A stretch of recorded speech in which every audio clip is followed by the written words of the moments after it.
News చూస్తున్నాం. రాజ్ తరుణ్ లావణ్య వ్యవహారానికి బ్రేకులైతే పడటం లేదు. రాజ్ తరుణ్ కి వాటితో విచారణ గడువు ముగుస్తుంది. రాజ్ తరుణ్ కు గడువు ఇచ్చి 2 రోజులు సమయం ఇచ్చారు. అయితే రాజ్ తరుణ్ 10 రోజులుగా హైదరాబాద్ లోనే లేరు. విచారణకు తన లాయర్స్ తో పాటు వస్తారని రాజ్ తరుణ్ చెప్పారు.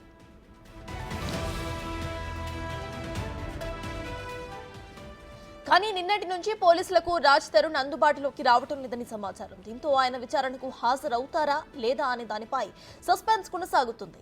ఒక రాజ్ తరుణ్ విచారణకు హాజరవ్వకపోతే చర్యలు తీసుకునేందుకు పోలీసులు సిద్ధంగా ఉన్నారు. ఈ కేసు విషయంలో హైకోర్టులో క్యాష్ పిటిషన్ వేసే ఆలోచనలో రాజ్ తరుణ్ ఉన్నట్లుగా టాక్ వినిపిస్తోంది.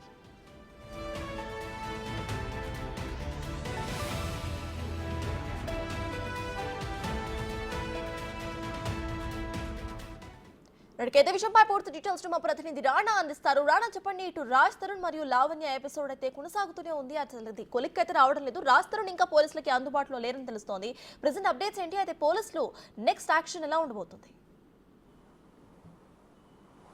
ఎప్పుడైతే రాజ్ తరుణ్ పైన 3 సెక్షన్స్ కింద కేసు నమోదైందో అప్పటి నుంచి కూడా పోలీసులు అతనికి టచ్లోకి వెళ్ళడానికి కూడా ప్రయత్నించారు. అప్పుడు ఫోన్లు స్విచ్ ఆఫ్ వచ్చింది. తను ఎక్కడికి వెళ్ళాడనే దానిపై కూడా ఒక క్లారిటీ రాలేదు.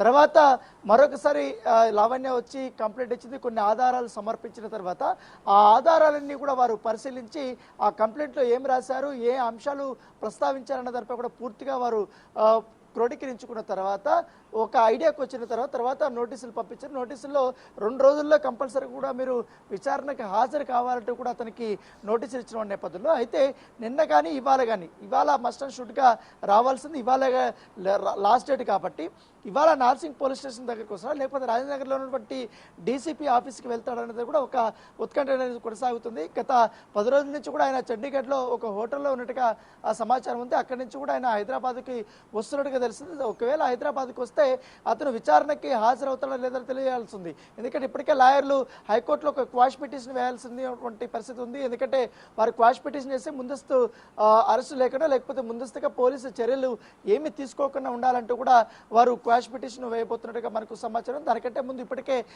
లావణ్య పైన కూడా ఒక ఫిర్యాదు కూడా చేయబోతున్నట్టుగా మనకు సమాచారం అయితే గతంలో కూడా సిపి దగ్గర ఈ అంశాన్ని ఆయన ప్రస్తావించినట్టుగా మనకు సమాచారం అవుతుంది. మరోవైపు మాల్వి మల్హోత్రా కూడా ఆ సిపి ఆఫీస్లోనే ఉమెన్ వింగ్ లో ఒక కంప్లైంట్ కూడా పెట్టింది లావణ్య పైన. తర్వాత లావణ్య మాల్వి మల్హోత్రా పైన ఇక్కడ కూడా రాజ్ తరుణ్ అండ్ మాల్వి మల్హోత్రా మీద ఇద్దరి పైన కూడా నార్సింగ్ పోలీస్ స్టేషన్లో విత్ ఎవిడెన్స్ తో పాటు ఆమె ఫిర్యాదు చేసినటువంటి నేపథ్యంలో ఇప్పుడు పోలీసులు కూడా అన్ని కోణాల్లో వారు అబ్జర్వ్ చేసిన తర్వాత, విచారణ చేసిన తర్వాత, అందరి దగ్గర కూడా వారు ఇన్ఫర్మేషన్ తీసుకున్న తర్వాత ఇప్పుడు రాజ్ తరుణ్కి నోటీసులు పంపించారు. నోటీసులు అందుకున్న రాజ్ తరుణ్ ఇవాళ సాయంత్రం లోపల ఆయన హాజరు కావాల్సి ఉంది. సో ఆయన వస్తాడా లేదని కూడా ఒక సస్పెన్స్ అయితే కనపడుతుంది. అయితే ఆయన మాత్రం గతంలోనే చెప్పాడు, పోలీసులకు నేను మొదటి నుంచి కూడా అందుబాటులో ఉన్న వారు ఎప్పుడు పిలిస్తే నేను వస్తాననేసి కూడా రాజ్ తరుణ్కి సంబంధించిన లాయర్స్ చెప్పినట్టుగా మనకు సమాచారం ఉంది. అయితే ఎట్టి పరిస్థితులను ఇవాళ రాజ్ తరుణ్ పోలీసులు ముందు హాజరు అవుతారు. పోలీసులు అడిగే ప్రతి ఒక్క క్వశ్చన్కి ఆయన సమాధానం చెప్పారు. కొన్ని లావణ్యకు సంబంధించిన ఎవిడెన్స్లు కూడా కొన్ని ఉన్నాయి. ఆమె చేసినటువంటి అసత్య ఆరోపణలకు సంబంధించి వాటి అంతా కూడా కొన్ని ఎవిడెన్స్లు సబ్మిట్ చేయబోతున్నట్టుగా మనకు సమాచారం ఉంది. సో దాంతోపాటు ఒక పక్క ఇక్కడ విచారణకు హాజరైన తర్వాత వెంటనే ఆయన హైకోర్టు కూడా తలుపు తట్టే అవకాశం ఉన్నట్టుగా మనకు సమాచారం ఉంది. మరోవైపు లావణ్య మాత్రం కంపల్సరీ కూడా రాజ్ తరుణ్ పైన చర్యలు తీసుకోవాలంటూ కూడా పోలీసుల పైన ఆమె రెగ్యులర్గా కూడా ఫాలోఅప్ చేస్తున్నట్టుగా మనకు సమాచారం ఉంటుంది.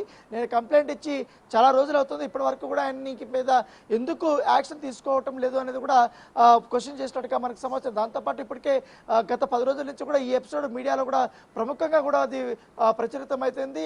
ఇవి అనేక మాధ్యమాల్లో కూడా ఈ యొక్క ఇష్యూనే ట్రెండింగ్ లో ఉన్నటువంటి నేపథ్యంలో ఈ కేసు ఎట్టి పరిస్థితుల్లోనే పూర్తి స్థాయిలో టేకప్ చేయాలనే ఉద్దేశంతో, సాల్వ్ చేయాలనే ఉద్దేశంతో కూడా నార్సింగ్ పోలీసులు కూడా ఉన్నటువంటి నేపథ్యంలో ఖచ్చితంగా ఒకవేళ ఇవాళ ఆయన ఒకవేళ వచ్చినాడనుకో, వచ్చిన తర్వాత ఆయన ఇచ్చే సమాధానాన్ని బట్టి ఫర్దర్ గా యాక్షన్ ఎలా తీసుకోవాలనే దానిపై కూడా ఆధారపడి ఉంటుంది. Right, thank you Rana.